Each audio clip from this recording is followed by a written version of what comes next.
Hi, I'm Michael Kourosh. I live in Santa Barbara, California, one of the most beautiful places on earth. My design center is where people come to reimagine their homes and spaces. I work with the best designers, clients with broad tastes, and experts who navigate the fascinating world of design. I'm always excited to learn something new, and I never say no to a challenge.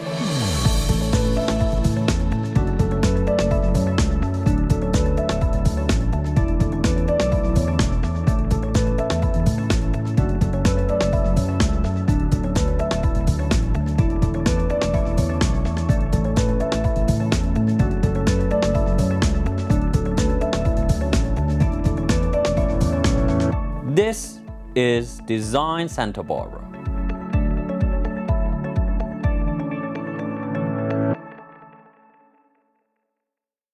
Welcome to Design Santa Barbara. I'm Michael Kourosh, and today we are in Washington DC, the capital of the United States, exploring its iconic building, beautiful art galleries, and its historic sites. Please join us. Washington, D.C. is the capital city and only federal district of the United States. It's located on the east bank of the Potomac River, which forms its southern border with the state of Virginia and shares a land border with the state of Maryland. The city was named for George Washington, the first president of the United States, and the federal district is named after Columbia, a female personification of the nation. As the seat of the U.S. federal government and several international organizations, the city is an important political capital. It is one of the most visited cities in the U.S., seeing over 20 million people travel there annually. In the years after the American Revolution, the formally designated capital of the United States moved from city to city, including New York and Philadelphia. With the ratification of the U.S. Constitution in 1790, Article 1, Section 8 called for the establishment of a permanent district to become the seat of government of the United States of America.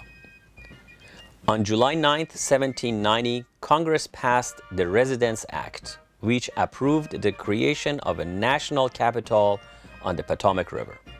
The exact location was to be selected by President George Washington, who signed the bill into law on July 16th, formed from land donated by the states of Maryland and Virginia.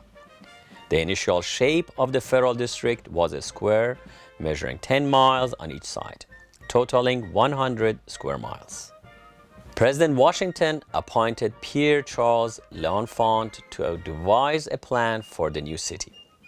The Enfant Plan, as it came to be known, called for a grid centered on the United States Capitol, which would stand on the top of a hill. North, south, and east-west streets formed the grid. Wider diagonal grand avenues, later named after the States of Union, crossed the grid.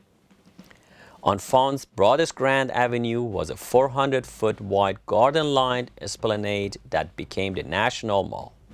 This allowed a direct line from the seat of Congress to the Executive Mansion. Construction on the city immediately began, and in 1791, the city was formally named in honor of President Washington. After several conflicts with the city's planning commission, Enfant departed the project, and surveyor Andrew Ellicott, who helped select the site, was brought on to finish the construction. Here you can see Enfant's original plan submitted to George Washington, followed by a revised plan. And finally, the hybrid Enfant-Ellicott plan that was used for construction. In 1800, the seat of government was finally moved to the new city. And on February 27, 1801, the District of Columbia Organic Act placed the district under the jurisdiction of Congress.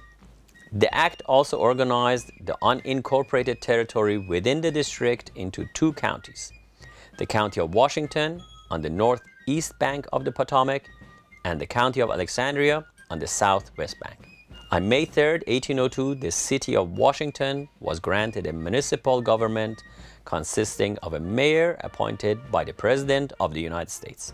The centerpieces of this new capital included the Capitol Building, the White House, the Treasury Building, and the War Office. We will be back with more Design Santa Barbara after the break. Stay tuned.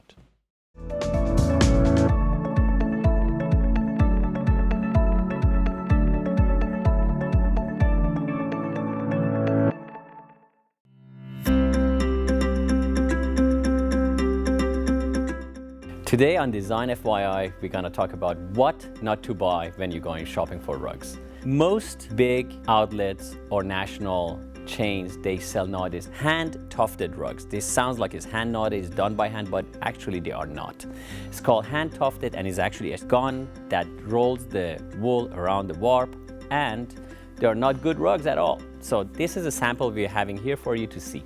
Anything that has a backing like this, flip your rugs over at home, see if it has a backing, is absolutely not good. So what it does is it hides what they did below this thing, which is a latex glue, which actually is toxin. And if you have got any rugs over the net, I hate to say it, over the net, because it's easy to sell and they're inexpensive, you buy these things over the internet.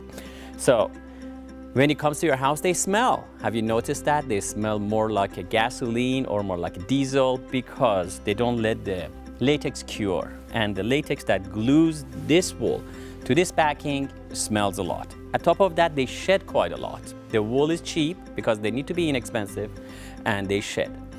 I would not recommend you to get anything, again, that has a backing and is glued because it comes apart very easily. It is temporary. It is not a green product because they wear very quickly, end up in the fill, and just basically as a landfill junk we are adding to our planet. The things I would recommend you to get, unlike these things that have backing, is the rugs that they have nuts to them. So as what to buy, I highly recommend you to get some rugs that they are hand knotted. And how you can see, flip it to the back and you can see the knots are done individually and each one is slightly different than the next one because they're done by hand, and the intensity of the wool and the pull they have, the weaver, makes them look different. Also the sides are done by hand. That you can see very easily. If you want to buy a real rug, please come to Santa Barbara Design Center and I can gladly help you. Thank you for joining us on Design FYI, Santa Barbara Design Center, Fort and Olive.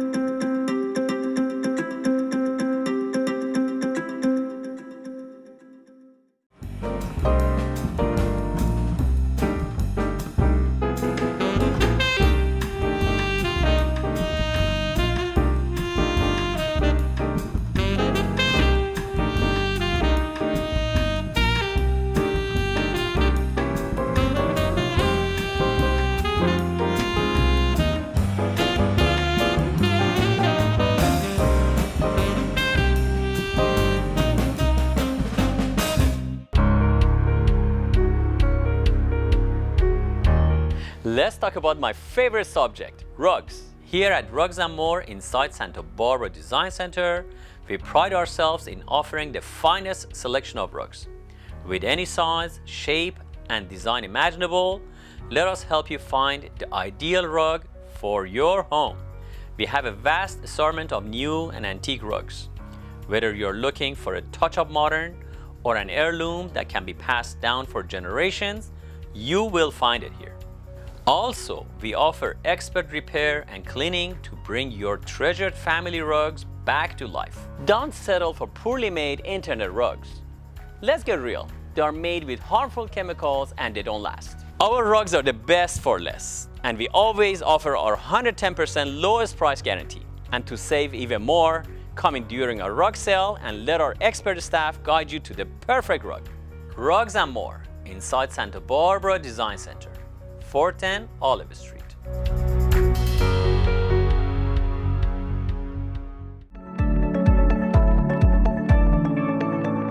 Welcome back to Design Santa Barbara. Today we are in Washington DC, capital of the United States, exploring the architecture, art, and the iconic buildings. Please join us. In its early years, Washington DC's residents clashed with the House and Senate over building improvements, which Congress had financial control of.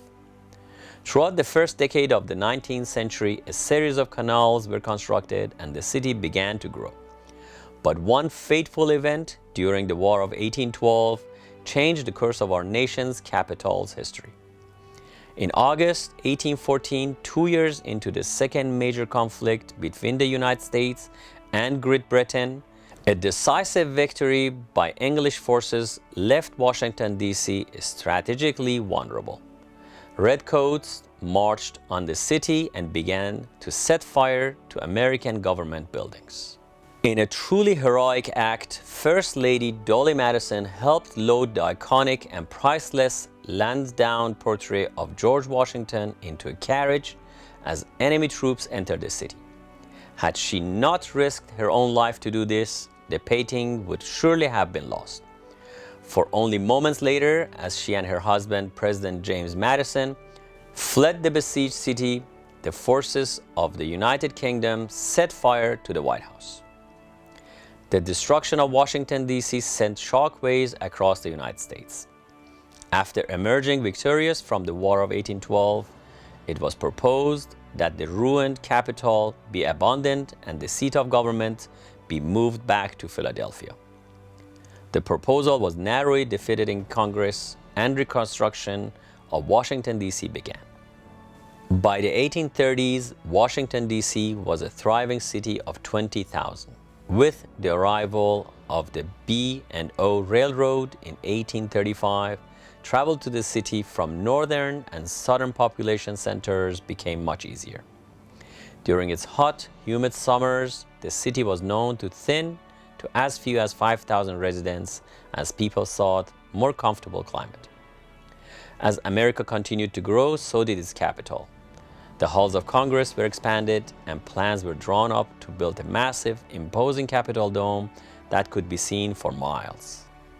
With rising tensions between the North and South coming to a head after the 1860 election of Abraham Lincoln, the country was thrown into civil war. Washington, D.C.'s proximity to the Mason-Dixon line made it a prime target for Confederate attack, so the city was heavily fortified the entire duration of the war and was only attacked once during the 4-year conflict. With numerous government and military jobs required by the war, Washington, D.C.'s population more than tripled to over 75,000 people. Though work on the massive obelisk monument to George Washington was halted by the war, President Lincoln was adamant that construction of the Capitol dome continue. After the war, the city continued to grow. By 1870, the population was over 100,000 people. In 1877, the Washington Post newspaper began printing, and 1 year later, the first telephones were installed in the city.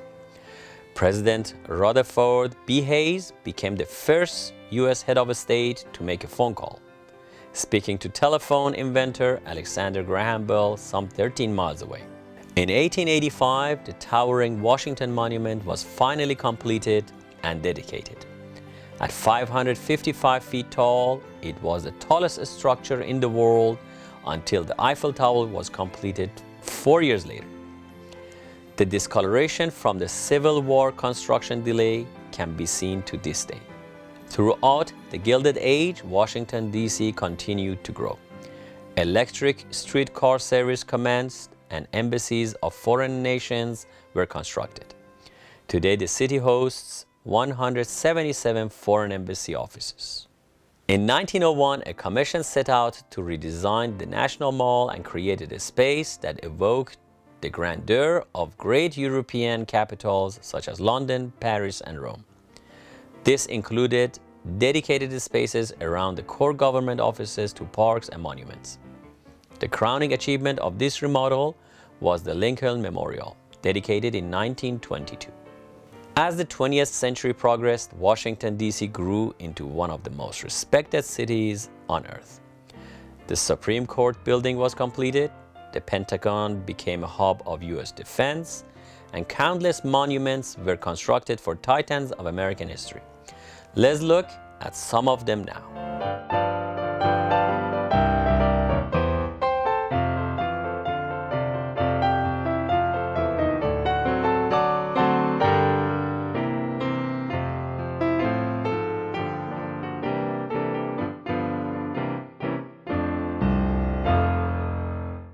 One of the greatest things about Washington, D.C. isn't even a building. It's an idea enshrined in the First Amendment of our Constitution, a right to demonstrate and speak your mind. Washington, D.C. has played host to peaceful protests for as long as it has existed. Women's rights, civil rights, LGBTQ rights, no matter what your political beliefs are, you have an open forum for civil discourse in our nation's capital. Despite all this, Washington, D.C.'s biggest fault may be its lack of representation for its own residents. As a federal district, it has no elected senators, and its sole member of the U.S. House can't vote. To this day, citizens of Washington, D.C. have adopted a motto from the Revolutionary War: taxation without representation. For most of the world's capitals, they are cities that took root in antiquity and were built into seats of power: London, Paris, Berlin, etc. Washington, D.C. is unique in that it was built for one singular purpose: to run the United States. It has grown and flourished into one of the most beautiful cities of the world, and for that reason, we are honored to name this magnificent town one of Design Santa Barbara's great cities. I hope you have enjoyed this view of our nation's capital, Washington, D.C. Looking forward to seeing you next week on Design Santa Barbara.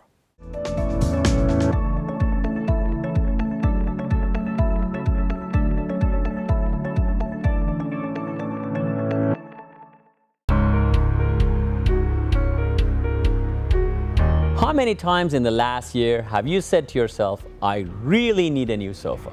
Spending so much time at home lately, you deserve the most comfortable furniture. At Santa Barbara Design Center's massive showroom, we have numerous selections of sofas and sectionals that you can take home today.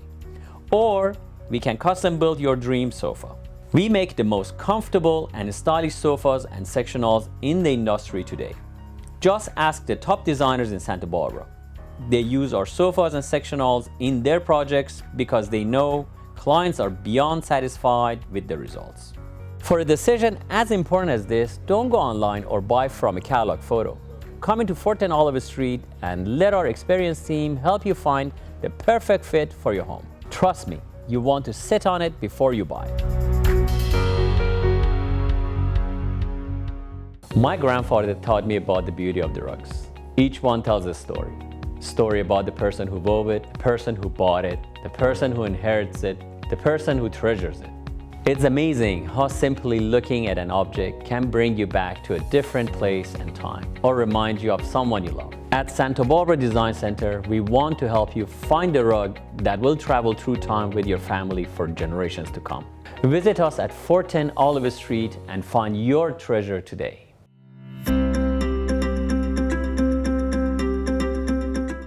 Today I would like to talk to you about rugs. 3 important things to remember when you are buying a rug. First is the size. Size is very important, and this is what you have to do your study. So if it's for a living room, I recommend to have the front legs of all the furniture to sit on the certain rug you're buying.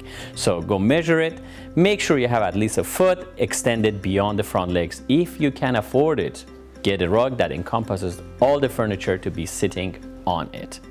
So usually for a living room, you're talking an 8x10, 9x12, a bigger living room, 10x14, and if you want something to sit on it, 12x15 or 12x18.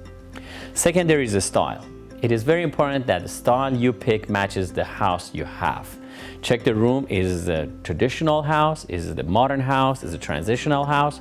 You pick the style matching your house and your living style. Lastly, and one of the most important steps, is the type of rug you're gonna buy. I highly recommend you to do your study and see what type of rug is good for your situation. Most rugs I recommend are hand knotted. So these are the type of rugs that they're done by hand. They're mostly natural fibers. They don't have any chemicals. They don't have any machines involved making it. They're hand knotted and they get more valuable over the time, and they're very durable and long lasting. These are 3 things to remember when you're buying a rug. Thank you for joining us.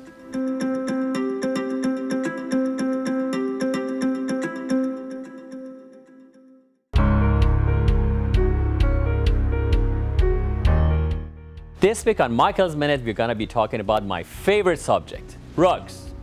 Every designer will tell you to start from the rug up. It's the key. We have personally curated a rug collection of thousands, and with over 100 combined years of design experience, we can help you find the perfect rug for your space.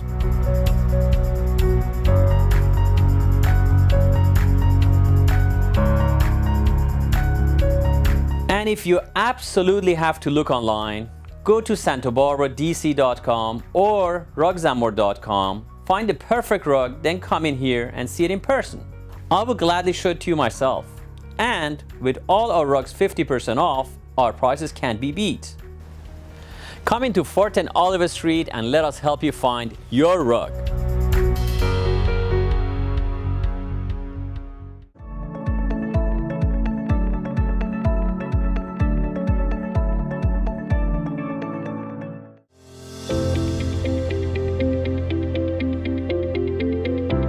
Welcome back to Design Santa Barbara.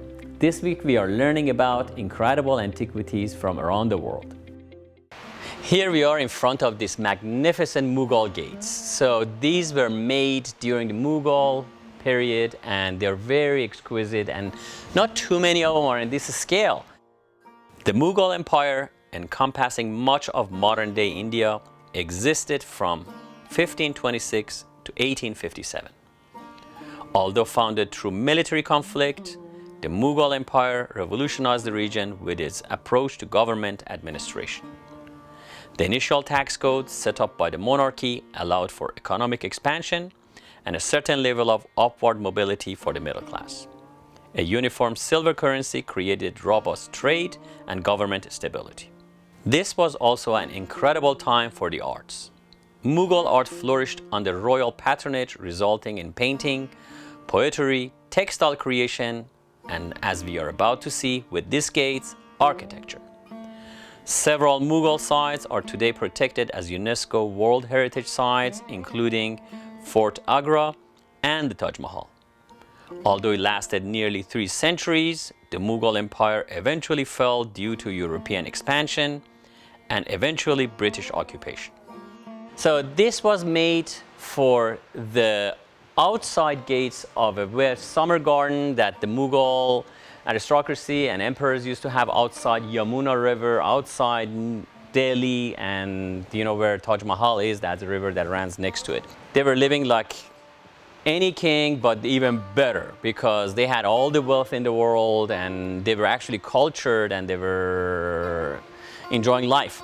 So this particular one is made of teak. That's why it's very sturdy and has lasted all this, and it's for outdoors. Has nice beautiful carvings on it, very nice detail.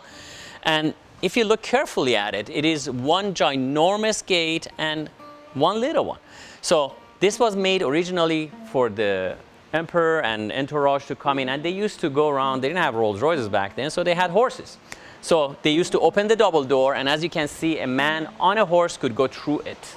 And they didn't want to get out of it to go through the gate, so they just run through it. But then during day-to-day, some servants came and they need to deliver food or whatever. They opened the small gate. And this still has the original hardware, which if you look carefully, every one of them is done by hand meticulously and is old. Look at the size of these nails. I mean, they are impossible to do nowadays because it's just too much labor. And if you look at the hardware, it's still original hanging at it. It's a beautiful cultural piece, and I wish I have a garden and I can put this one in it, but anyway, it's a beautiful piece and it will add to any room or any garden, and obviously it was made for outdoors, and it is at our entrance. Come and look at it in the design center. Our next antiquity is this stunning trunk, but first let's learn how trunks have been vital in people's life over the centuries. The concept of the travel trunk dates back thousands of years in places such as China.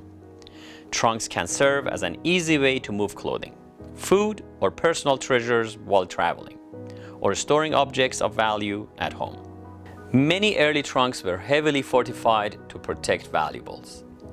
In Western cultures, the travel trunk, as we know it, first became popular in the 18th century. As people began to travel for leisure, trunks became synonymous with adventure. It was a common tradition to apply picturesque images of the places people had traveled to on the outside of your trunk. Travel trunks eventually went out of favor as the modern suitcase gained popularity. But trunks still hold high regard in interior design. Many can be seen in houses today. Some still use the traditional travel trunk though, with high-end designer trunk sets selling for as much as $250,000. Today we have this stunning 19th century Zanzibar trunk. So most likely actually is made in Oman. And there is a very close geographic distance between Oman and Zanzibar. And the reason is because most of these were made for the Arabian Peninsula to use. And they have heavily influenced by Moorish style. And they call them a Zanzibar chest, and they're a dowry piece. And the dowry pieces back then meant the valuable of the bride went to the groom's house, and that was dowry paid. Back then they used to put stuff together to give to the bride to take to the husband's home, and that was like a goodwill, and this is part of that. It is very ornate, has a lot of handicraft in it. The four sides is decorated, but the back is not. So because it used to go against the wall or in front of the bed. And from inside is very plainly decorated, as we can see. They were made up to even 1950s, but the old ones are rare to come by because they just disintegrated and people put them away. It's made of Middle Eastern hardwood, most likely olive. Has beautiful, stunning look into it. Nowadays, the old ones that they are 70, 80 years old sell between $1,000 to $2,000. This particular one, I think, is worth at least $4,000 to $5,000. Anyway, beautiful piece. Come and see it in the store. I hope you have enjoyed this look into some treasures from our collection. I invite you to come into Santa Barbara Design Center and learn more about them in person.